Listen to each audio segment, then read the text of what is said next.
চীনকে ট্রাম্পের শেষ উপহার হিসেবে আবারও নিষেধাজ্ঞা জারি। এবার তুরস্কের বিরুদ্ধে ইউরোপীয় ইউনিয়নে নিষেধাজ্ঞা জারির পরিকল্পনা।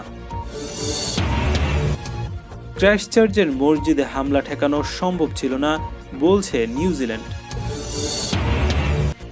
ইসরায়েলের সঙ্গে বন্ধুত্ব আমাদের নিরাপত্তা দেবে দাবি করল বাহরাইন। মিশরের কাছে অস্ত্র বিক্রি করার নতুন পরিকল্পনা ফ্রান্স প্রেসিডেন্ট ইমানুয়েল ম্যাক্রনের। আমেরিকাকে অবশ্যই নিঃশর্তভাবে পরমাণু সমঝোতায় ফিরে আসতে হবে বলল চীন। ইসরায়েল ছাড়া বিশ্ব হবে নিরাপদ স্থান দাবি ইরানের। এবং সর্বশেষ থাকছে আবারও কুয়েতের প্রধানমন্ত্রী মনোনীত হলেন শেখ সাবা। আপডেট আন্তর্জাতিক সংবাদ পেতে চ্যানেলটি সাবস্ক্রাইব করে বেল আইকনে ক্লিক করুন। আমাদের ভিডিওতে লাইক দিয়ে আপনার মতামত জানান। চীনের অফিসারদের বিরুদ্ধে নতুন করে নিষেধাজ্ঞা জারি আমেরিকার। হংকং নিয়ে চীনের সিদ্ধান্তে ক্ষুব্ধ হয়ে ব্যবস্থা।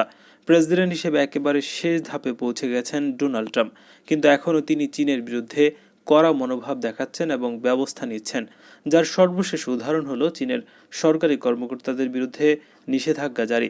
মার্কিন রাজস্ব ও পররাষ্ট্র মন্ত্রণালয়ের সিদ্ধান্ত, চীনের ন্যাশনাল পিপলস কংগ্রেসের স্ট্যান্ডিং কমিটির 14 জন ভাইস চেয়ারম্যান ও তাদের পরিবারকে মার্কিন মুলুকে ঢুকতে দেওয়া হবে না, কারণ হংকংয়ের বিরুদ্ধে দমনমূলক নতুন সুরক্ষা আইন করার পেছনে তারাই ছিলেন মুখ্য ভূমিকায়। এই কর্মকর্তাদের আমেরিকায় কোনো সম্পত্তি থাকলেও তা বাজেয়াপ্ত করা হবে। মার্কিন পররাষ্ট্রমন্ত্রী মাইক পম্পেও বলেছেন, এই সিদ্ধান্ত নেওয়ার কারণ আমরা আমাদের বন্ধু দেশগুলোকে আশ্বস্ত করতে চাই, জানাতে চাই আমরা তাদের পাশে আছি, আর চীনকে তার প্রতিটি কাজের জন্য দায়বদ্ধ থাকতে হবে। হংকংয়ের নতুন সুরক্ষা আইন চালু হওয়ার পর সেখানে গণতন্ত্রপন্থীদের বিক্ষোভ দেখানো সম্ভব হচ্ছে না। গণতন্ত্রপন্থীদের ব্যাপকভাবে ধরপাকড় করা হচ্ছে। এভাবেই চীন হংকংয়ে যাবতীয় বিক্ষোভ বন্ধ করে দিতে চাইছে। নতুন আইনে পুলিশের হাতে বিপুল ক্ষমতা দেওয়া হয়েছে। রাষ্ট্রের পক্ষে ক্ষতিকর মনে হলেই তারা যে কোনো বিক্ষোভ বন্ধ করতে পারে, যে কোনো মতামত প্রকাশের ওপর নিষেধাজ্ঞা জারি করতে পারে এবং গ্রেফতার করতে পারে। গত মাসে হংকং বিশ্ববিদ্যালয়ে স্লোগান দিয়েছিলেন 3 জন। সেই অপরাধে সোমবার সুরক্ষা আইনে তাদের গ্রেফতার করা হয়েছে। পম্পেও বলেছেন, বেইজিং সমানে হংকংয়ের গণতান্ত্রিক ব্যবস্থাকে ধ্বংস করে দিচ্ছে। তারা একটা পেটোয়া প্রশাসন রেখেছে, বিরোধীদের অস্তিত্ব কার্যত নেই। তারা 1997 সালের হংকং হস্তান্তর চুক্তি মানছে না। আমেরিকার আগেই হংকংয়ের বেইজিংপন্থী নেতাদের ওপর নিষেধাজ্ঞা জারি করা হয়েছে। এবার চীনের কর্মকর্তাদের বিরুদ্ধে ব্যবস্থা নেওয়া হলো। বলা হচ্ছে, ক্ষমতা থেকে সরে যাওয়ার আগেই এটা হলো চীনকে ট্রাম্পের শেষ উপহার। ভূমধ্যসাগরে উত্তেজনার জের ধরে তুরস্কের বিরুদ্ধে ইউরোপীয় ইউনিয়নের নিষেধাজ্ঞা জারির পরিকল্পনা আরও জোরদার হয়েছে। আগামী 10 ডিসেম্বর ইউরোপীয় পররাষ্ট্রমন্ত্রীদের বৈঠকে এই সিদ্ধান্ত নেওয়া হতে পারে। জার্মান সংবাদ মাধ্যম ডয়েচ ভেলে খবর জানিয়েছে, গত আগস্ট মাস থেকে গ্রিস ও তুরস্কের মধ্যে বিতর্ক চলছে। ভূমধ্যসাগরের একটি অংশে খনিজ তেলের সন্ধান মিলেছে। কিভাবে সেই তেল উত্তোলন করা সম্ভব তা দেখার জন্য সেখানে জাহাজ পাঠিয়েছে তুরস্ক, কিন্তু গ্রিসের দাবি ওই এলাকা তাদের, ফলে দ্রুত তুরস্ককে জাহাজ সরিয়ে নিতে বলে তারা। গত 4 মাসে তুরস্ক একবারই কেবল ভূমধ্যসাগরের এলাকা থেকে জাহাজ সরিয়েছিল, কিন্তু তারপর আবার তারা সেখানে জাহাজ পাঠায়। তুরস্কের প্রেসিডেন্ট রিসেপ তাইপ এরদোগান জানিয়ে দেন, তেল উত্তোলনের পরীক্ষা জারি থাকবে, কারণ নিষেধ তুরস্ক মানবে না, কারণ ওই এলাকায় গ্রিসের নয়। ইউ দীর্ঘদিন ধরেই বিতর্কে অংশগ্রহণ করেছেন। গ্রিসের পাশাপাশি তারাও তুরস্কে জাহাজ সরিয়ে নেওয়ার অনুরোধ করেছিল, কিন্তু তুরস্ক তাতে কান দেয়নি। ইউরোপীয় ইউনিয়ন চেষ্টা করেছিল গ্রিস, তুরস্ক, সাইপ্রাসকে একসঙ্গে বসিয়ে বৈঠক করার, কিন্তু তাও সফল হয়নি। এই পরিস্থিতিতে সোমবার ইউরোপীয় ইউনিয়নের বিভিন্ন দেশের পররাষ্ট্রমন্ত্রীদের মধ্যে একটি বৈঠক হয়। সেখানে তুরস্কের ওপর নিষেধাজ্ঞা জারি নিয়ে দীর্ঘ আলোচনা হয়। জার্মানির পররাষ্ট্রমন্ত্রী হাইকো মাস বলেছেন, তুরস্ক যে আচরণ করছে তাতে তাদের উপর নিষেধাজ্ঞা না চাপিয়ে আর কোনো উপায় নেই। আগামী 10 তারিখ ফের বৈঠকে বসবেন পররাষ্ট্রমন্ত্রীরা, সেখানে সিদ্ধান্ত হতে পারে। ফ্রান্সও চাইছে ইউরোপীয় ইউনিয়নের তুরস্কের ওপর নিষেধাজ্ঞা জারি করুক। সম্প্রতি ফ্রান্সের শিক্ষক হত্যাকে কেন্দ্র করে তুরস্ক এবং ফ্রান্সের মধ্যে বিতর্ক হয়েছে। তখন থেকে ফ্রান্স চাইছে তুরস্কের ওপর নিষেধাজ্ঞা জারি হোক। নিউজিল্যান্ডের ক্রাইস্টচার্চ মসজিদে হত্যাযজ্ঞের ঘটনায় সরকারি তদন্তে হামলার আগে কর্তৃপক্ষের বেশ কিছু ব্যর্থতার কথা উল্লেখ করা হয়েছে। তবে মঙ্গলবার প্রকাশিত প্রতিবেদনে উপসংহারে বলা হয়েছে, এই হত্যাকাণ্ড প্রতিরোধ করা সম্ভব ছিল না। 2019 সালের মার্চে শহরটির 2 শ্বেতাঙ্গ আধিপত্যবাদী বেন্টন টার্ন্টের বন্দুক হামলায় 51 জন নিহত হওয়ার পর এই তদন্ত শুরু হয়। ব্রিটিশ সংবাদ মাধ্যম বিবিসি খবর জানিয়েছে, কমিশনের তদন্তে দেখা গেছে হামলা চালানোর আগে হত্যাকারী বিপুল অস্ত্রশস্ত্র সংগ্রহ করতে সক্ষম হয়। দেশটিতে আগ্নেয়াস্ত্র সংক্রান্ত যেসব আইন আছে সেসব বাস্তবায়নেও কর্তৃপক্ষ ব্যর্থ হয়েছে। তদন্তে আরও বলা হয়েছে, নিউজিল্যান্ডের কর্মকর্তারা ইসলামপন্থী সন্ত্রাসবাদের বিষয়েই বেশি মনোযোগী ছিল। তবে এসব ব্যর্থতা সংশোধন করা হলেই যে এই হামলা থেকে অস্ট্রেলিয়ার নাগরিক বেন্টন টার্নকে থামানো যেত তা নয়। মসজিদে হত্যাকাণ্ডের পর নিউজিল্যান্ডের পুলিশ বেশ কিছু তথ্য প্রমাণ উদ্ধার করেছে। এসবের মধ্যে রয়েছে হত্যাকারীর স্টেরয়েড ব্যবহার, দুর্ঘটনাবশত নিজের করা গুলিতে আহত হওয়ার পর হাসপাতালে ভর্তি হওয়া, চরমপন্থীদের ওয়েবসাইটে যাওয়া। তবে তদন্ত শেষে বলা হচ্ছে, এরকম একটি হামলা যে হতে পারে এসব থেকেও তা অনুমান করা সম্ভব ছিল না। প্রতিবেদনের প্রকাশের পর নিউজিল্যান্ডের প্রধানমন্ত্রী জ্যাসিন্ডা আর্ডার্ন বলেন, এই সন্ত্রাসীর পরিকল্পনা ও প্রস্তুতি সম্পর্কে জানার বিষয়ে কমিশন সরকারি কোনো সংস্থার ভেতরে কোনো ধরনের ব্যর্থতা খুঁজে পায়নি।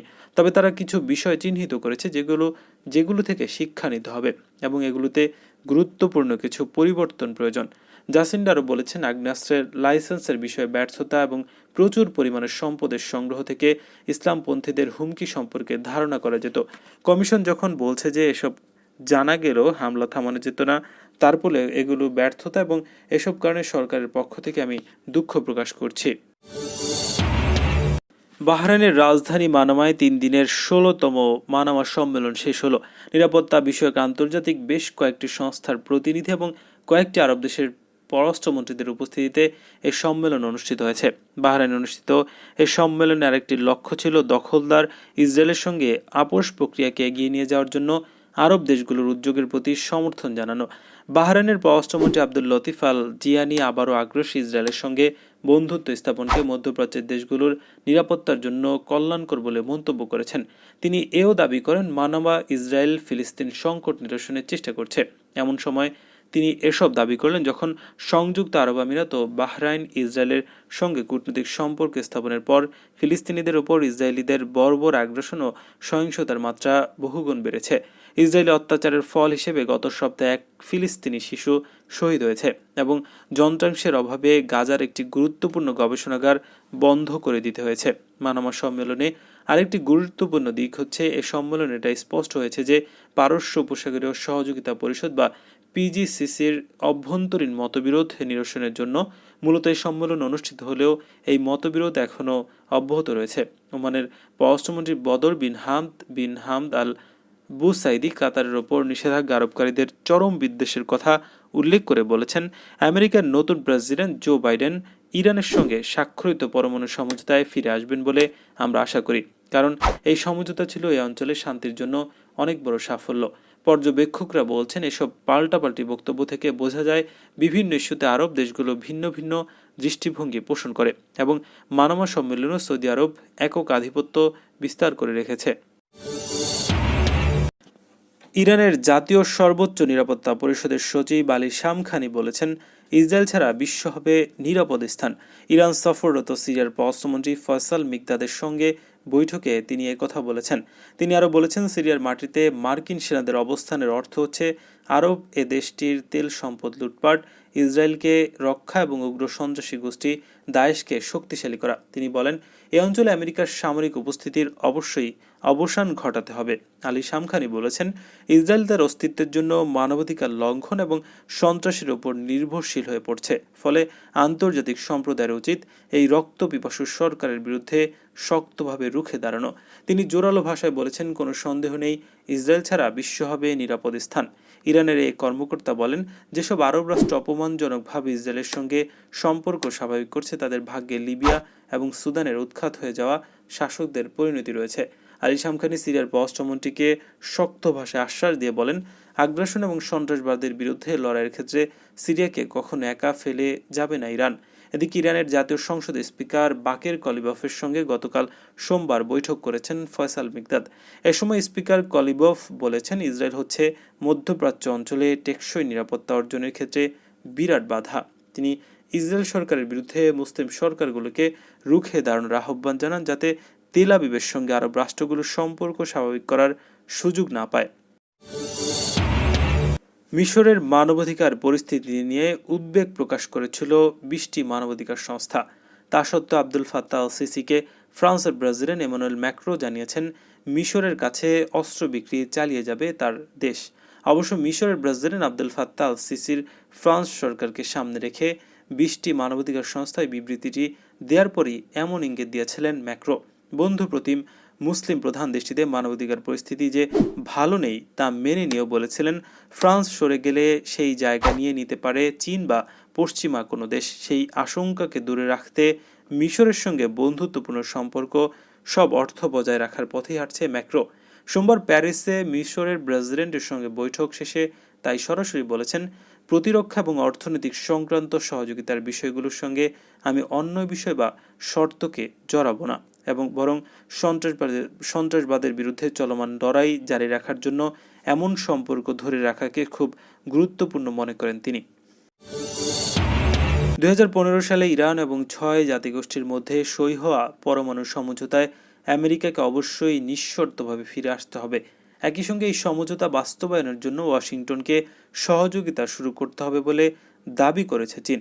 চীনা পররাষ্ট্র মন্ত্রণালয়ের মুখপাত্র হুয়া চিনিং গতকাল সোমবার রাজধানী বেইজিং এক সংবাদ ব্রিফিংয়ে এসব কথা বলেছেন। সম্প্রতি জার্মান পররাষ্ট্রমন্ত্রী হেইকো মাস বলেছেন, নতুন করে ইরানকে পরমাণু আলোচনায় যুক্ত হতে হবে এবং সে আলোচনায় ইরানের ব্যালিস্টিক ক্ষেপণাস্ত্র কর্মসূচিকেও অন্তর্ভুক্ত করতে হবে। চীনা মুখপাত্র মূলত জার্মান পররাষ্ট্রমন্ত্রীর বক্তব্যের জবাব দিয়েছেন। তিনি বলেছেন, পরমাণু সমঝোতাটি অত্যন্ত জটিল এবং স্পর্শকাতর। পরমাণু ইস্যুর যে কোনো রাজনৈতিক এবং কূটনৈতিক সমাধানের জন্য এই সমঝোতার বাস্তবায়ন হলেও পূর্বশর্ত। চুনিং বলেন, আমরা আশা করি সব পক্ষ মনের মধ্যেই বড় চিত্রটি রাখবে এবং সবসময় ধৈর্য ধরবে এবং সহনশীল থাকবে। এছাড়া তাদেরকে পরমাণু সমঝোতা রক্ষার বিষয়ে একমত থাকতে হবে। কুয়েতের আমির শেখ নওয়াফ আল আহমদ আল সাবা দেশটির প্রধানমন্ত্রী হিসেবে শেখ সাবা আল খালিদ আল সাবাকে পুনরায় মনোনয়ন দিয়েছেন। দেশটির পার্লামেন্ট নির্বাচনের পর মঙ্গলবার এই মনোনয়ন দেওয়া হয়। কাতার ভিত্তিক সংবাদ মাধ্যম আল জাজিরায় খবর জানিয়েছে। কুয়েতের সংবাদ মাধ্যমের খবরে বলা হয়েছে, মঙ্গলবার অনুমোদনের জন্য মন্ত্রিসভার সদস্যদের মনোনীত করতে শেখ সাবাকে নির্দেশ দিয়েছেন শেখ নওয়াফ। রাষ্ট্রীয় বিষয়ে কুয়েতের আমিরের সিদ্ধান্তই চূড়ান্ত। প্রধানমন্ত্রীর সরকার ও পার্লামেন্টের মধ্যকার সেতু বন্ধন হিসেবে কাজ করেন। সর্বশেষ নির্বাচনে বিরোধীদের অবস্থান শক্তিশালী হয়েছে। 2019 সালে প্রথমবার প্রধানমন্ত্রী মনোনীত হওয়ার আগে শেখ সাবা পররাষ্ট্রমন্ত্রী হিসেবে দায়িত্ব পালন করেছেন। 2011 সাল থেকে তিনি এই পদে ছিলেন। কুয়েতের 50 সদস্যের পার্লামেন্ট নির্বাচনে বিরোধী পক্ষের জোট বিজয়ী হয়েছে। অন্যদিকে প্রতিদ্বন্দ্বিতা করেছিলেন 29 জন নারী প্রার্থী, কিন্তু তাদের কেউ জিততে পারেননি। নির্বাচনে মোট প্রার্থী ছিলেন 326 জন। দেশটির পার্লামেন্ট সক্রিয় থাকলেও রাজনৈতিক দল নিষিদ্ধ রয়েছে। প্রার্থীরা ব্যক্তিগতভাবে নির্বাচন করার নিয়ম থাকলেও অনেকে তৈরি করেছেন অঘোষিত জোট বা গোষ্ঠী। রাজনৈতিক সংস্কারের পক্ষে থাকা এমন বিরোধী গোষ্ঠী এবছর প্রায় অর্ধেক আসনে জয়লাভ করেছে। গোষ্ঠীটি গত নির্বাচনে 16টি আসন জিতেছিল, যা এবার বেড়ে দাঁড়িয়েছে 24টিতে। আপডেট আন্তর্জাতিক সংবাদ পেতে চ্যানেলটি সাবস্ক্রাইব করে বেল আইকনে ক্লিক করুন। আমাদের ভিডিওতে লাইক দিয়ে আপনার মতামত জানান।